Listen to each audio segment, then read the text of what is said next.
Happy Good Friday, GCC family. Welcome to our very special daily devotion today.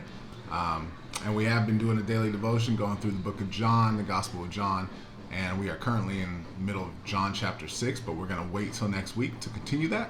Today, we are going to talk about just Good Friday in general and what that is and why we celebrate it. And I want to actually look at the Old Testament today because Jesus was spoken about before even the New Testament. We see his life, we see the things, see his miracles, teachings. But even before he was born, Good Friday was spoken about by the prophet Isaiah. And so I want to go to that today. I want to look at a few verses from Isaiah. Isaiah chapter 53, verses 1 through 5 I want to look at today. And this was a prophetic writing about the coming Messiah, Jesus, and what exactly he would go through and what exactly he would do. And today's a day that we remember that what he did, and we are able to see that. But I want to read this, and I think it really gives good perspective on today and just what we're celebrating and what we're doing today and why we call this Good Friday. So Isaiah 53 verses 1 through 5. Hopefully you're there. I'm going to start reading, okay? Verse 1. Who has believed our message, and to whom has the arm of the Lord been revealed? He grew up before him like a tender shoot, and like a root out of dry ground. He had no beauty or majesty to attract us to him, nothing in his appearance that we should desire him. He was despised and rejected by mankind, a man of suffering and familiar with pain, like one from whom people hide their faces. He was despised, and we held him in low esteem. Surely he took up our pain and bore our suffering. Yet we considered him punished by God, stricken by him and afflicted. But he was pierced for our transgressions. He was crushed for our iniquities. The punishment that brought us peace was on him, and by his wounds we are healed. Such a powerful description of Jesus here, and just everything about him, everything we think about today with Good Friday. I mean, first it talks about how he came humbly. He came just humble. He didn't come as a mighty king. I mean, when you think about that, the only Son of God, and he chose to be born in a manger. He chose to be born not of high, mighty, wealthy people, but of lowly people, lowly status people. He chose to have a normal life, and he came just as a servant. And people didn't hold him in high regard. He said many times he has no home. And so we think about that, man. And just the way he came humble, not high and mighty. He was, and I think another great thing here is that he wasn't loved by everybody. He wasn't praised by everyone. People rejected him. People despised him.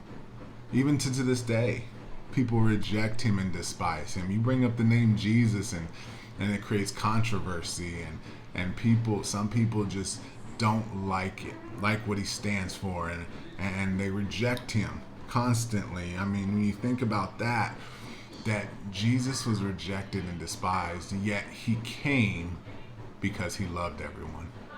Even those that reject him and despised him, he loved still. He still chose to come. I mean, could you imagine what that would feel like for him when he was, he came because he loved the people and they were yelling, "Crucify him." I mean, that how much pain that caused him. How much hurt that caused him when he did that. How much pain and hurt it caused him when he took the nails in his hands and he looked down and they were dividing his clothes, casting lots for his clothes and things like that. I mean, man, how crazy would that have been for him? And yet he came for us. He took our pain. He bore our sufferings.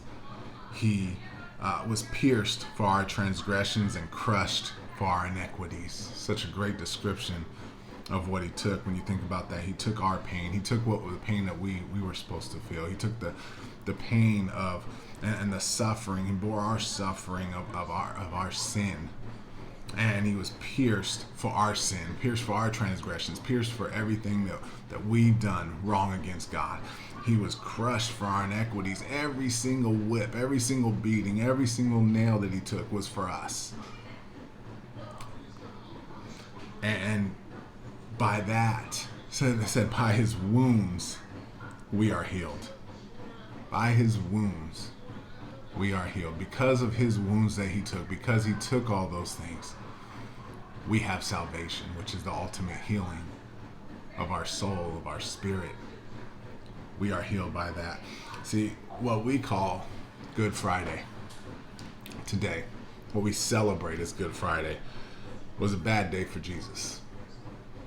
It wasn't a good day for Jesus. It wasn't good when he was carrying that cross and in pain, and when he was whipped and beaten. It wasn't good for Jesus when he was pierced by the nails and hung on the cross. It wasn't good when he bore the world's sin. It wasn't good, for none of that was good. And he chose that. He chose to die a horrible, undeserved death for you and for me and for everyone else. What was good for us was bad for him. Today, we call it good because we get all the benefits. We get all the benefits of a bad day for Jesus, of a very painful and bad Friday for him. Today, a couple takeaways today as we think about this. We think about Good Friday. One is this: I want you to understand and remember how much you are loved. There's one day we should be able to understand that. It's today, because that's what today is all about. It's God's love for us. He sent his only son to die for us, and that Jesus loved us enough to do that. You are loved today. Understand how much you are loved. Try to grasp how much he loves you. The fact that he did that and he took all that. He took the punishment for your sin. He took the nails through the hands. He took all of that for you and for me. And the second thing is this, and we've been talking about this through the past few weeks on our Sunday messages, and we're going to continue to talk about this Sunday when we talk about how Jesus redefined the cross and the tomb. But thank him today.